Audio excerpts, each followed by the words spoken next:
على رسوله الكريم عليه وعلى آله وصحبه أجمعين أما بعد فأعوذ بالله من الشيطان الرجيم بسم الله الرحمن الرحيم ادع إلى سبيل ربك بالحكمة والموعظة الحسنة وجادلهم بالتي هي أحسن صدق الله مولانا العظيم۔ میری تاریخ ولادت ہے 5 جنوری سن 1954۔ جب سے میں نے ہوش سنبھالا ہے، اللہ کا کرم ہے کہ اس نے میرے دل کے اندر سید عالم صلی اللہ علیہ وسلم کی محبت، جس کا بھی میرے آقا سے نیاز مندی کا تعلق ہو جائے اس کے ساتھ بھی محبت کا جذبہ پیدا اللہ نے فرمایا ہے۔ اور میں نے دین متین کی خدمت کو اپنا اوڑھنا بچھونا یہ بنا لیا تھا اور بنایا ہوا ہے، اور میں اس پر پروردگار کا جتنا شکر ادا کروں اتنا کم ہے۔ ناموس رسالت کے لیے سب سے پہلا مناظرہ میں نے 17 سال کی عمر میں کیا تھا۔ ابھی 17 پورے نہیں ہوئے تھے کہ میں نے اس وقت پہلا مناظرہ کیا تھا۔ پھر الحمدللہ جہاں بھی مجھے موقع ملا میں نے مخالفین کے گھروں میں جا کر ان کے اجتماعات میں پہنچ کر ان کی مساجد میں جا کر حق اور صداقت کی بات کو بلند کیا ہے۔ پھر میرے دل میں آیا کہ حکمت عملی کچھ تبدیل کرنی چاہیے، شاید مناظروں کی وجہ سے لوگ ضد میں نہ آ جاتے ہوں، تو ہم نے پیار بھرے انداز میں اپنی دعوت کو پہنچانا شروع کیا۔ وہ بھی لوگوں کے گھروں میں جا کر ہم نے ان کو دعوت دی، پیغام دیا کہ ہمارے آپس کے جھگڑے جو ہیں وہ 3 ہی تو ہیں، تو تینوں کو ہم کتاب و سنت کے سامنے رکھ کر حل کر لیتے ہیں۔ یہ بات چلتی رہی۔ کچھ عرصہ سے میں نے سوچا تھا کہ ایک تو اس نہج پر کام کریں گے جب بھی موقع ملے گا، اگرچہ مجھے اس کا رسپانس کوئی اچھا نہیں ملا، جس کا مجھے دکھ ہے، تو ذہن میں یہی تھا کہ اس نہج پر بھی کام کرتے رہیں گے اور ساتھ قرآن مجید فرقان حمید کی خدمت کریں گے، کیونکہ ہماری قوم قصہ، کہانی، شعر و شاعری کی طرف زیادہ مائل ہے۔ ہمارے اندر نعت خواں پیدا ہو رہے ہیں، واعظ پیدا ہو رہے ہیں، قرآن کے خادم پیدا نہیں ہو رہے ہیں۔ تو گاہے گاہے میں تربیتی کورس بھی کرتا رہا، اور پھر تہیہ یہ کیا کہ میں اب باقی سارے مشاغل چھوڑ دوں گا، میں قرآن مجید کی تفسیر جو ہے وہ بیان کروں گا۔ تو اللہ کا شکر ہے رات اس کا 24واں سبق تھا۔ آج یا کل اللہ کی رحمت سے امید ہے اگر کوئی رکاوٹ نہ آ گئی تو پہلا پارہ مکمل ہو جائے گا۔ اسی اثناء میں ایک طرف سے آواز اٹھی جس میں سیدہ طیبہ طاہرہ فاطمہ زہرا رضی اللہ عنہا وسلام اللہ علیہا آپ کی شان اقدس میں گستاخی کی گئی تھی۔ طبیعت بڑی بے چین ہوئی تو میں نے سوچا باقی ساری خدمتیں ایک طرف ہے، سیدہ کے در کی گدائی اگر نصیب ہو رہی ہے تو یہ گدائی ضرور کرنی چاہیے۔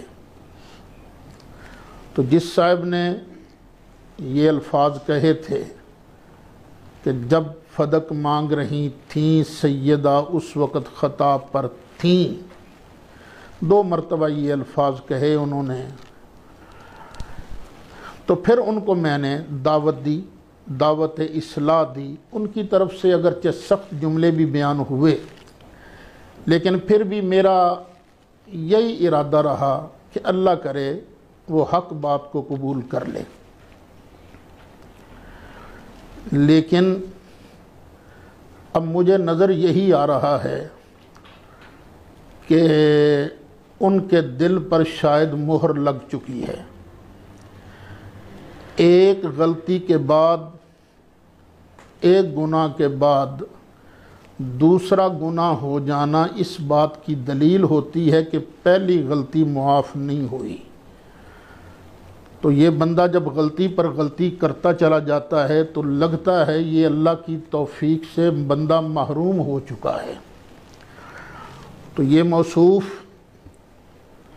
بہت حد تک یہ اللہ کی توفیق سے محروم ہو چکے ہیں۔ میں تو اب بھی دعا گو ہوں کہ اللہ کرے 2 لفظی تو کہنے ہیں نا، آپ کہہ دیں کہ یہ جو لفظ ہیں میں نے کہے تھے کہ جب مانگ رہی تھیں تو خطا پر تھیں، یہ میری خطا تھی، اللہ تعالیٰ مجھے معاف کر دے، میں توبہ کرتا ہوں، بات تو اتنی ہے۔ ان موصوف نے سیدہ پر یہ بات کہہ کر بہتان باندھا ہے، بہتان باندھا ہے۔ تو میں بہت پریشان ہوں۔ میں تو امت کو جوڑنا چاہتا ہوں لیکن ان موصوف کی سرکت کی وجہ سے پورے ملک میں، ملک سے باہر کروڑوں مسلمانوں کے دل دکھی ہوئے ہیں۔ اور بندے کو تو اس وقت ڈوب مرنا چاہیے جب ہندو پنڈت بھی لانتیں ڈال رہے ہوں، اس وقت بھی بندے کو ڈوب مرنا چاہیے۔ کوئی آستانہ آپ کے ساتھ نہیں ہے، جتنے آستانے ہیں انہوں نے برات کا اظہار کر دیا ہے، تو بندے کو سوچنا چاہیے۔ لیکن آپ ضد پر اڑے ہوئے ہیں۔ آپ تو گفتگو کے اندر یہ بھی نہیں سوچتے میں کس کے بارے اظہار خیال کر رہا ہوں۔ میرا استاد ہے، میرا دادا استاد ہے۔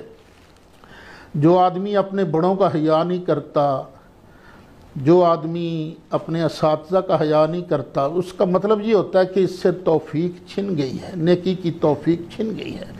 اللہ کرے یہ میری بات غلط ہو، آپ توبہ کر لیں، ہمارے لیے اس سے زیادہ خوشی کی بات نہیں ہوگی۔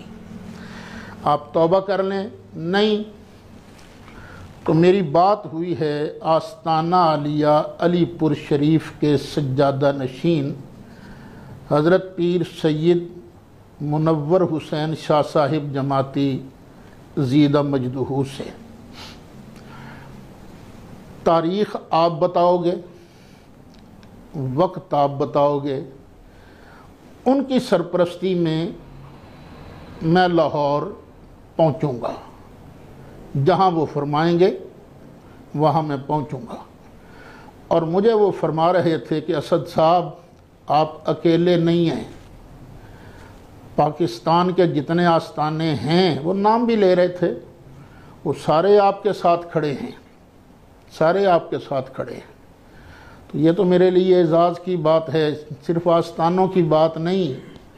ہمارے شہر فیصل آباد کے ایک شاعر ہیں، نعتیہ کلام پڑھتے بھی ہیں، لکھتے بھی ہیں، ان کا نام ہے جناب اجمل یاسین۔ انہوں نے مجھے ٹیلی فون کر کے کہا، انہوں نے کہا اسد صاحب میری بات یاد رکھیے گا، وہ بارگاہ بہت بڑی بارگاہ ہے، وہاں نوکروں کی کمی نہیں ہے، لیکن سیدہ کی عظمت کے دفاع کے لیے سیدہ نے یہ آپ کو چنا ہے، یہ آپ کے لیے مبارک ہو۔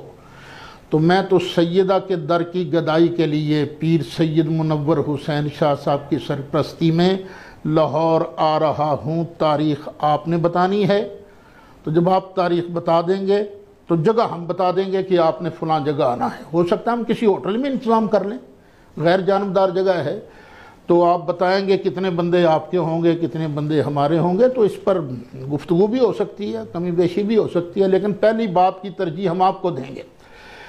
آپ ہمارے بندوں کی تلاشی لیں گے، ہم آپ کے بندوں کی تلاشی لیں گے. جہاں ملنا ہوگا ہم نے بیٹھیں گے، وہاں شرائط مناظرہ طے کریں گے. لیکن پھر میرا آپ سے ایک مخلصانہ مشورہ ہے جو میرے دماغ میں بار بار ایک چیز سٹرائک کر رہی ہے. جب بندے کو کچھ سمجھ نہ آ رہی ہو کہ میں نے کرنا کیا ہے، ہر کسی سے لڑائی، ہر کسی سے لڑائی، ہر کسی سے لڑائی، اور اتنا کیڑا بندے کے اندر ہو کہ میں نے کسی کو معاف نہیں کرنا، تو پھر میں آپ سے گزارش کرتا ہوں کہ لاہور کے 4-5 ڈاکٹروں کا ایک پینل بنائیے گا، ان کے سامنے پیش ہو جائیے گا. یہ آپ کی بہتری کے لیے مشورہ ہے. مجھے لگتا ہے آپ کے دماغ پر کسی چیز کا اثر ہو گیا ہے جس کی وجہ سے آپ اتنی ضد پر آپ اڑ گئے ہیں. تو پھر میں آپ سے گزارش کرتا ہوں کہ آپ تاریخ بتا دیجئے، وقت بتا دیجئے، جگہ ہم بتا دیں گے. میں چاہتا ہوں یہ کٹی کٹا نکل جائے. پہلے تو آپ صاحبزادگان کی آڑ میں چھپ گئے تھے 1 اگست کو. آنا تو تھا آپ نے میرے پاس، وہاں کسی اور جگہ آپ نے کیا لینے جانا تھا؟ وہ بھاگنے کا طریقہ. اب یہ شرط نہ لگائیے گا کہ سپریم کورٹ کا چیف جسٹس ہو اور آرمی چیف باجوہ صاحب بھی ہوں اور قومی اسمبلی کا حال ہو، اقوام متحدہ کا ایوان ہو. اس طرح کی شرطیں نہ لگائیے گا. یہ تو بچے بھی سمجھ جاتے ہیں کہ اس طرح کی باتیں کرنے والا مناظرہ سے بھاگ رہا ہے. ہم نے بھی مناظرے کیے ہیں. آپ نے تو نام سنا ہے مناظروں کا، کیا نہیں آپ نے مناظرہ. ہم نے مناظرے کیے ہیں، ہمیں پتہ ہے مناظرہ کیسے کیا جاتا ہے اور اگلے کو کیسے گردن سے پکڑ کر اس کو نچوڑا جاتا ہے. تو امید ہے آپ میرے ان چند لفظوں کو کافی سمجھیں گے. میں نے سمجھا ہے کہ چند لفظ شاید میرے منہ سے سخت نکلے ہیں، لیکن سادہ